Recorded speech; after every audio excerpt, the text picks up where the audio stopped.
Okey. Auzubillahi minasyaitonir rajim. Bismillahirrahmanirrahim. Alhamdulillahirabbil alamin. Assalatu wassalamu ala asrofil anbiya'i wal mursalin wa ala alihi wa sahbihi ajma'in.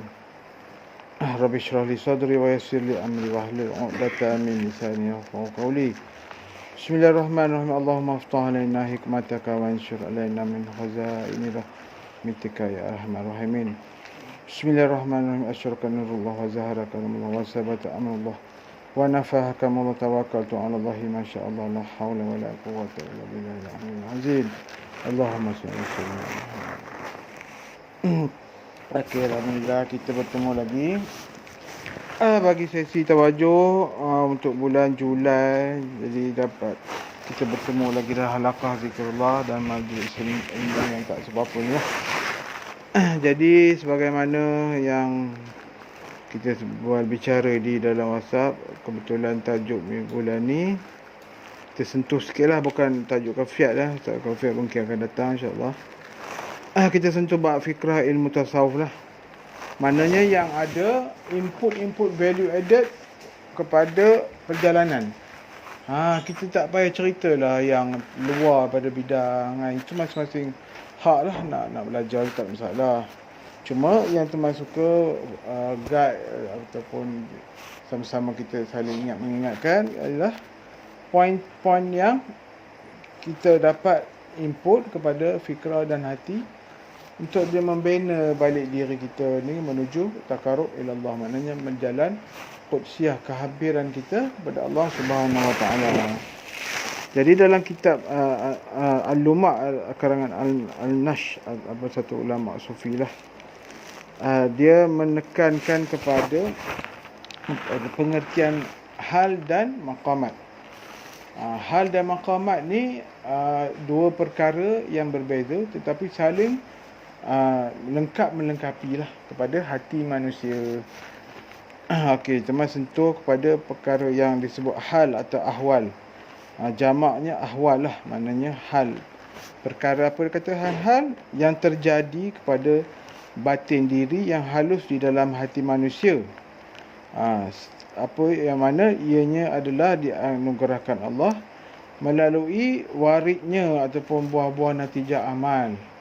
Warid tu buah perasaan natijah amalan yang kita lakukan. Semudah aja warid bagi orang solat apa? Khusyuk dan mencegah ia daripada perkara munkar. Itu tanda natijah bersolat. Mana solat yang telah mempunyai hal ahwal. Itu basic, yang betul yang basic ya. Tapi bagi orang ahli sufi, ahli muraqabah, ahli arifillah, dia ada beberapa perkara pecahan daripada hal tadilah. Di antaranya apa tau?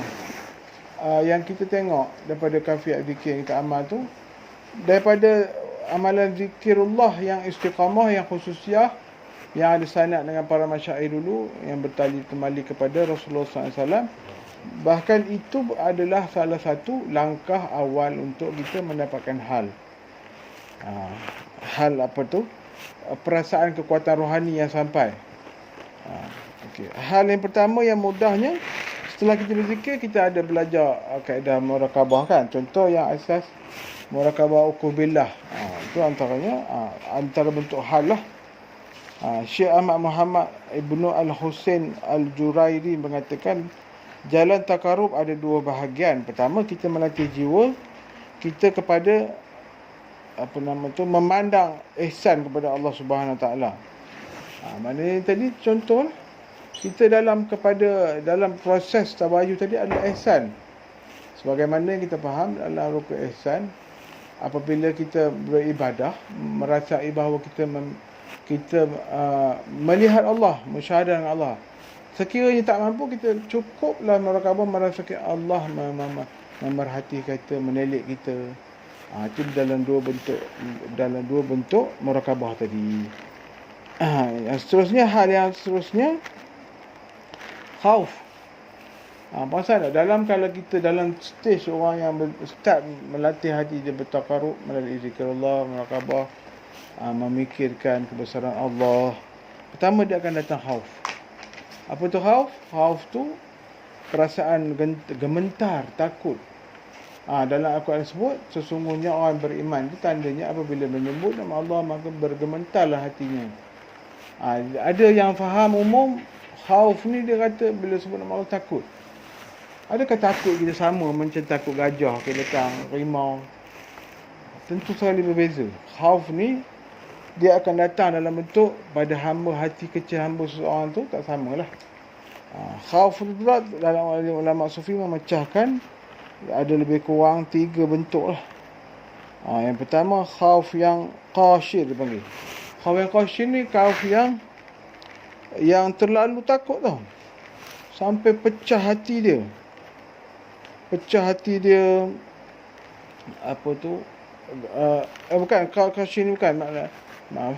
Qasyir ni maknanya khauf yang takut yang kadang-kadang datang. Seorang takut dengan Allah baru perasan. Itu stage yang permulaan lah. Okay, seterusnya khauf yang mufrid. Mufrid ni terlalu tercela. Kalau kita baca dalam kisah sahabat dulu, bila dia pecah hati dengan Allah Ta'ala tu, sampai peringkat masa kita tak lama kan, dia boleh meninggal dunia sebabkan mendadak khauf mufrid tu tadi yang terlalu kuat. Jazbah ataupun sebab keadaan jazbah terlalu kuat hingga dia hilang punca. Dia jadi teramat takut, gemetar yang amat gerun, dia meninggal dunia. Itu mufrid. Okey, yang lagi satu dipanggil khauf muqtadi, maknanya sedang-sedang. Ni ahli sunnah wal jamaah sedang. Kalau saat itu sampai kadang-kadang kita perasan orang yang hadir hati dengan Allah dia sebab dia rindu, dia sebab menangis tak tentu. Rasanya tuan-tuan berapa nak alami. Tiba-tiba sebab menangis rindu. Itu pun ada lagi cerita lah di sebalik semua tadi. Maknanya khauf yang pertengahan. Yang ni digalakkan lah. Yang qasyir ni kejap-kejap macam dia, kejap macam tidak. Yang mufrid tu terlalu pula. Hebat takutnya kan. Sebut nama Allah boleh pensan. Tapi jarang dan nadir lah berlaku di zaman ni. Zaman dulu selepas abad hijrah yang 500 ada berlaku kes macam lah. Yang kuat sangat. Ada di sufi dulu lah. Okey, jadi itulah. Hal yang seterusnya disebut al-uns. Al-uns ni bergembira tau. Hati dia bergembira. Bila dia kata dekat perkara dengan Allah yang menyebabkan hati dia dengan Allah, dia jadi happy. Kadang-kadang tu ambil sendiri. Puasa tak? Siapa yang cakap tadi? Baru nak pergi tawajuh dah happy kan? Tak tentu pasal. Seronok. Kadang-kadang baru tawajuh 2 hari dah tanya, Ustaz bila tarikh baru? Jadi itulah warid hal yang sampai. Al-uns dipanggil.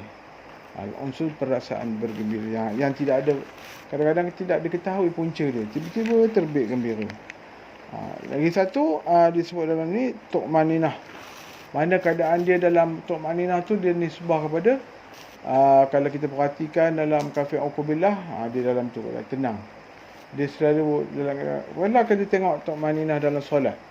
Sami Allah liman hamidah. Kita berhenti sekejap. Zero masa tu. Gelombang beta kita tu dah memang paling rendah.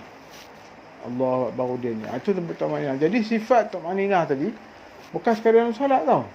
Bila dah wujud hal tu, mana dia jadi binaan konkret, yang support kepada menuju kepada makam tu nanti, dia akan mewujudkan disambit tu'maninah, ketenangan dia.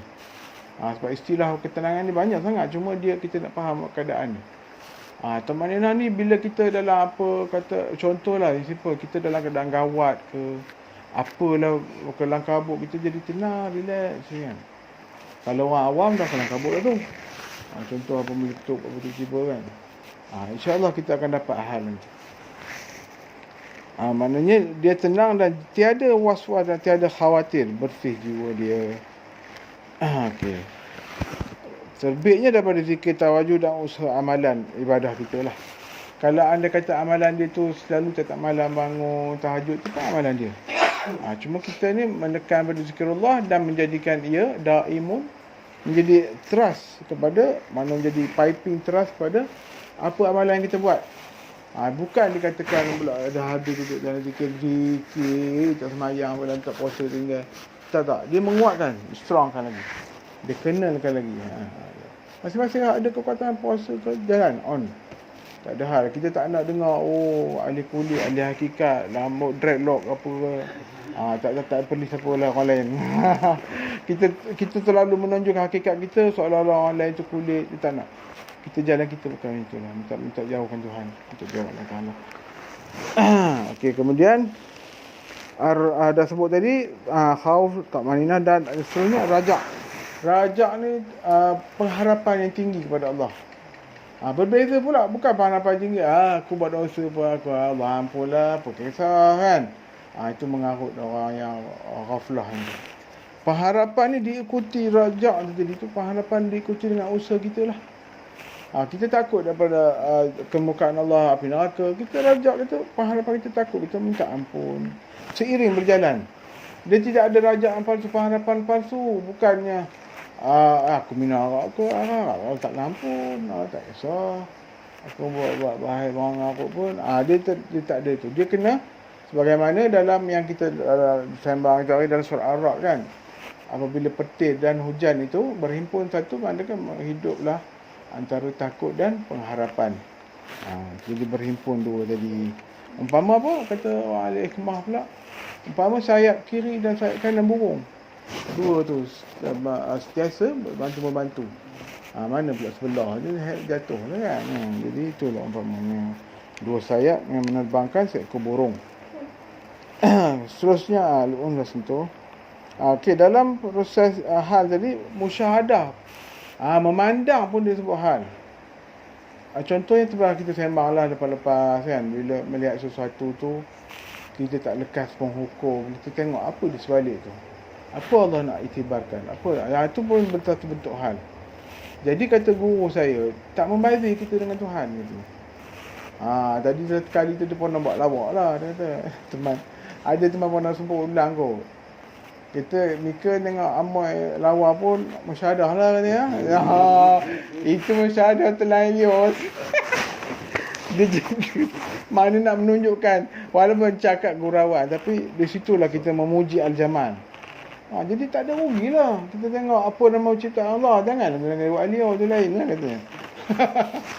Di situ kita nak melihat bahawa pandangan orang Arabilah dia cukup terperinci, cukup tafsiri. Mungkinlah kita dulu belajar fiqh, kita menghukum orang ni tak pakai tudung apa ni kan. Kita minta hati kita diberi Allah lah, pelan-pelan, runtun.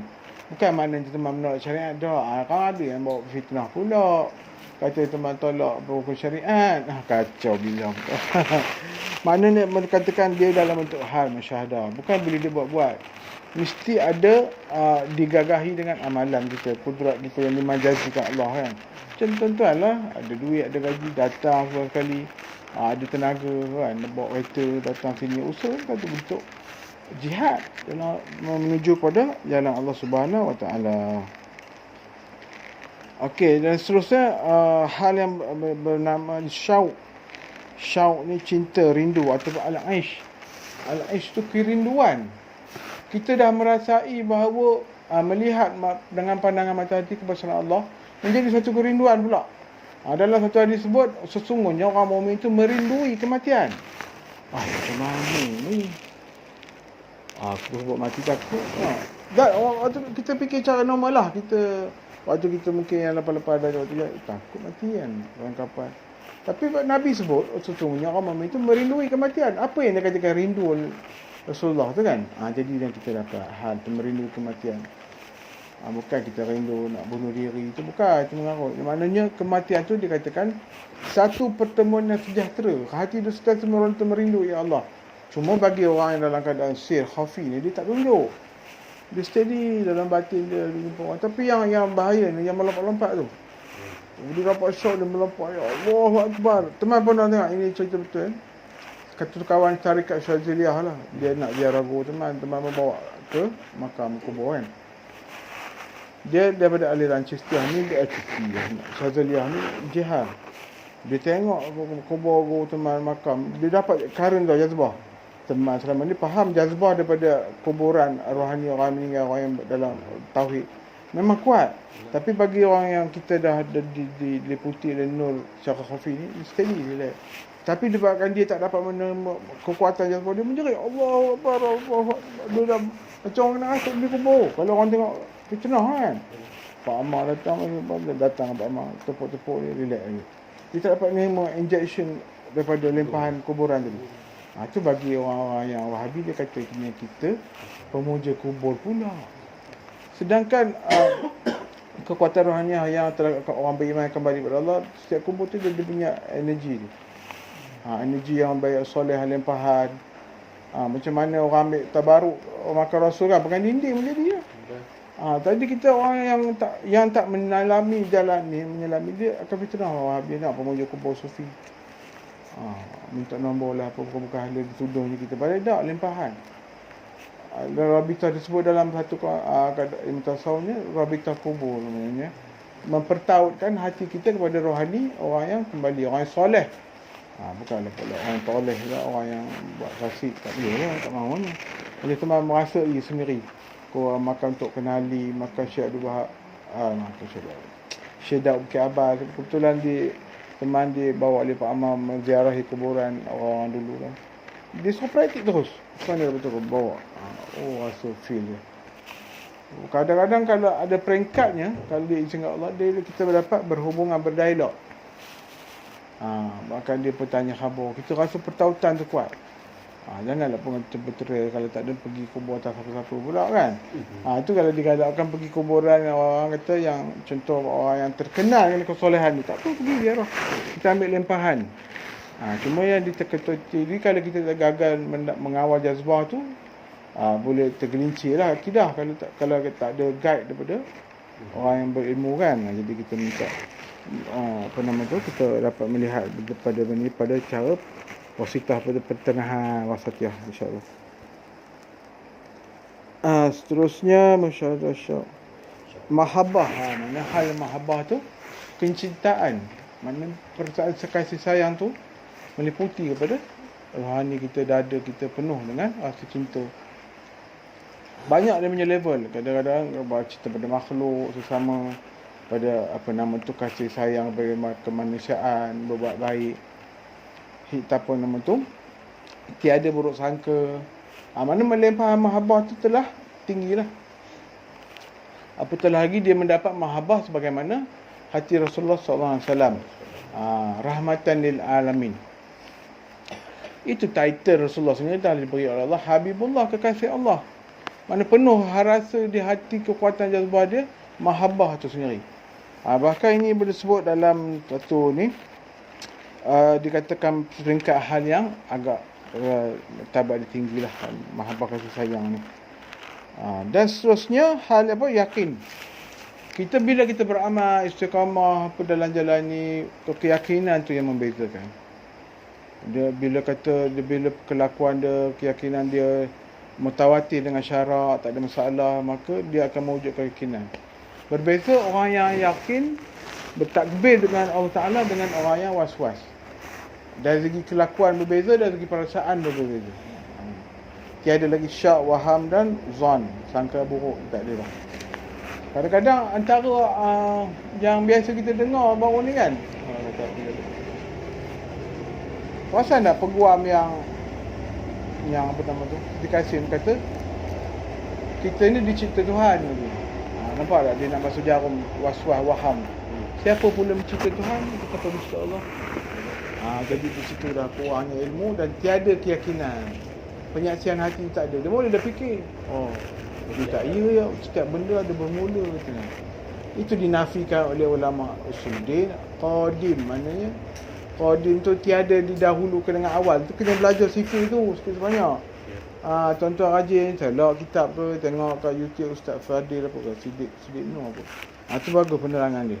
Walaupun dia aliran fiqh, tapi dia punya penerangan dia boleh membantu kepada orang dalam perjalanan. Jangan tinggalkan ilmu usuluddin. Faham sifir dia tu. Kita tak bercontoh hakikat, bila contoh usuluddin, tauhid apa dia, ulama pelik tu. Jadi jangan, kita jauh sifat. Kita belajar cara kenapa dia adakan qadim, dia adakan baqa, apa yang dia katakan baqa, mengekalkan qiyamuh bin nafsih. Mana kita nak menafikan ghairullah yang datang ni. Yang datang macam orang geng-geng macam ni lah. Liberal ni. Dah kita dicipta Tuhan. Siapa yang cipta Tuhan pula katanya. Dah vong. Dah kita pun yang lemah ilmu tak ada. Tambah tak ada yakin ni. Apa jadi kan? Tak. Ustaz. Berkunci ke? Tak. Jadi itulah yang kita hendaklah kita bina kan keyakinan tu. Dan seterusnya Allah sampai lah. Tak apalah dah lewat. Masalah. Dan seterusnya yang terakhir hal yang seterusnya ialah makrifah. Bila kita ada duduk dalam keyakinan tadi, yakin, maka dia akan kenal setiap satu benda yang sampai. Makrifah tu mana kenal. Perkataan Melayu makrifat. Kata yang sebenarnya makrifatullah. Kenal kenal sifat-sifat Allah, ketuhanan, sifat-sifat ketuhanan. Ini punca dia. Sebab kita makna makrifat pun banyak. Makrifat ilmu silat lain. Makrifat ahli betapa guna jerai lain. Makrifat penama orang main ilmu pengasih lain. Jadi di situlah kita tak nak. Kita nak memahami makrifat hak Allah Ta'ala tadi. Supaya kita duduk dalam hak kebenaran. Cuma kata dasar bagi makrifat ialah kenal. Bila kita selalu sebut arif billah kan, orang yang mengenal dengan Allah. Jadi dia kenal makrifatullah. Jadi bila orang dalam ni dia sentiasa makrifah lah. Dia sentiasa Allah bimbing, Allah guide dia. Tak adalah kita tertipu kan. Sekejap macam ni, begini ya ke? Ya saya ikut. Orang ajak pergi kedai tekan turun nombor mengangkung ikut. Dah tak ada kita duduk dalam keyakinan tadi kan. Jadi kita tak ada makrifah. Maknanya bila ada makrifah, tuan-tuan sampai ada benda yang batil, dia umpama spotlight tau. Spotlight yang melihat sesuatu yang hitam di atas kain yang putih. Dah putih nampak dia hitam, banting dengan spotlight lagi, terang menerang kan. Umpama begitulah.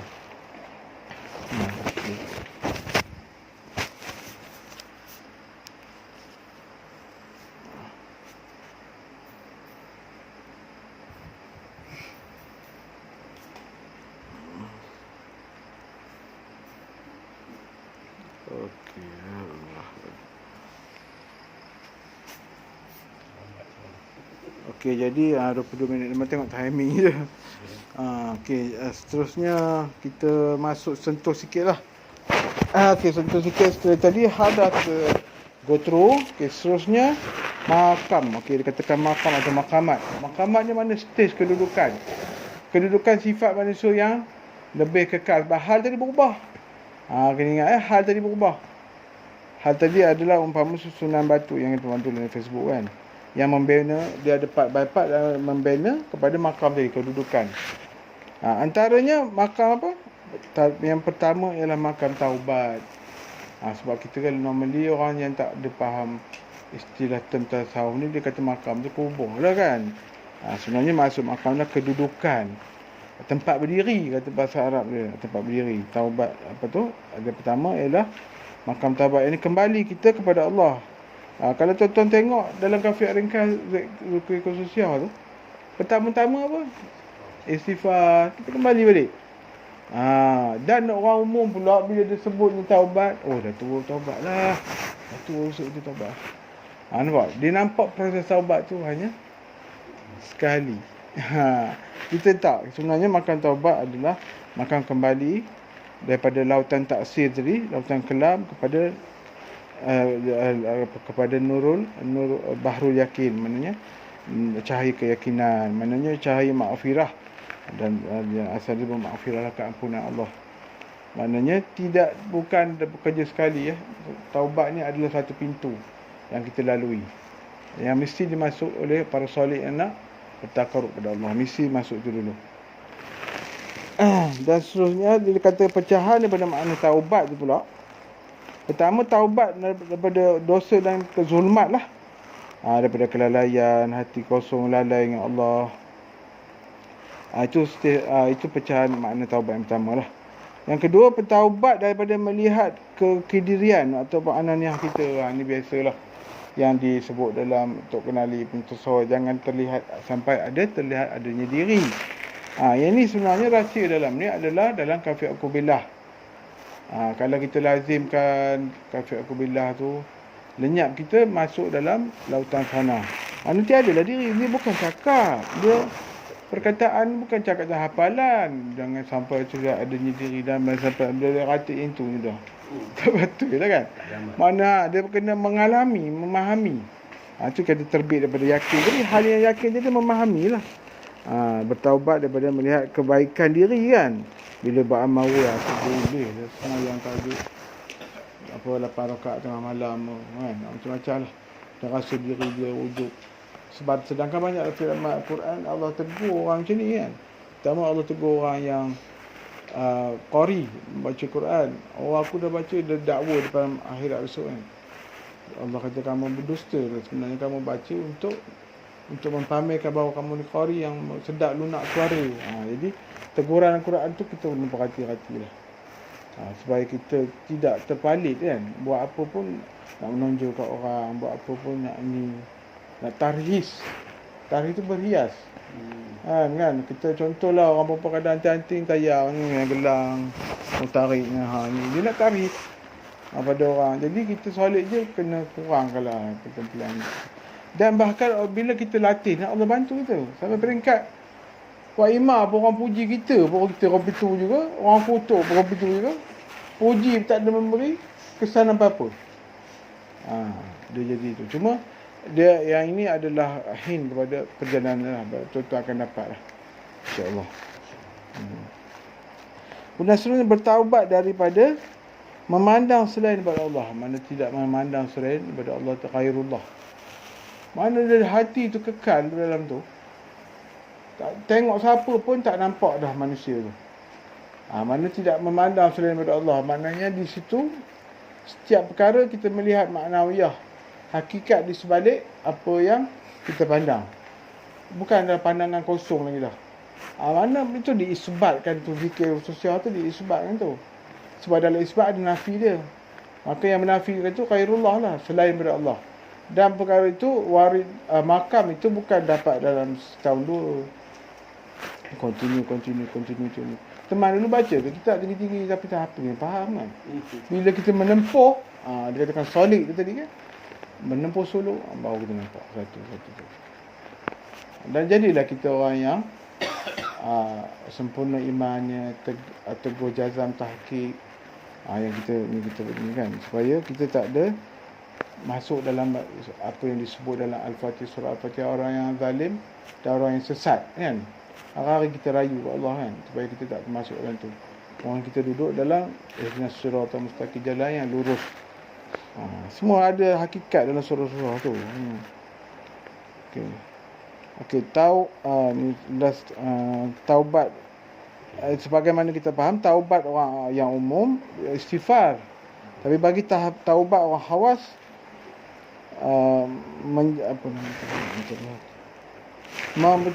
cuba menghilangkan rintangan hijab diri dia dengan Allah Subhanahu Wa Taala. Taubat orang khususnya, dia nak bertaubat supaya hati dia clear dengan Allah, supaya dapat hampir dengan Allah. Tapi bagi taubat orang umumiyah, dia taubat sekadar dia rasa daripada dosa je. Ada dua level. Bukan kita nak low downgrade ke orang yang istighfar dah. Itu maknanya pembukaan. Taubat orang umum, dia nak menghilangkan dosa. Taubat orang khawas, dia nak menghilangkan hijab-hijab rintangan yang menghalang antara diri dia dengan Allah Subhanahu Wa Taala. Itu dia ada murakabah, ahdiah, ma'iyah. Itu jalan-jalan tu. InsyaAllah kalau dalam tu kafiat tu nanti kita akan sentuh lah. Apa ahdiah, apa ma'iyah, ahdiah tu fa'al, ahdiah tu sifat kan.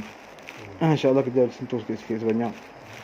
Okey, sebab rasa banyak sangat ni kita dah masuk pun ni. Okey, yang seterusnya last sekali lah.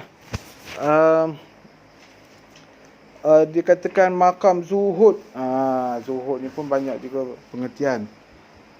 Zuhud ni maknanya meninggalkan hati daripada perkara yang dunia yang sia-sia, yang tidak memberi manfaat pada dia. Meninggalkan perkara yang sia-sia. Mana perkara yang melalaikan, tapi bagi yang memberi manfaat dia tak tinggal. Contoh dia kaya, dia berusaha memberi nafkah pada bantuan, itu tak sia-sia.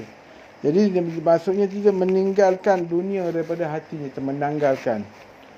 Macam contoh kita lah kan, apa nama tu, tengok satu benda jazbah tu kita gah. Contoh Mustang apa, contoh kereta.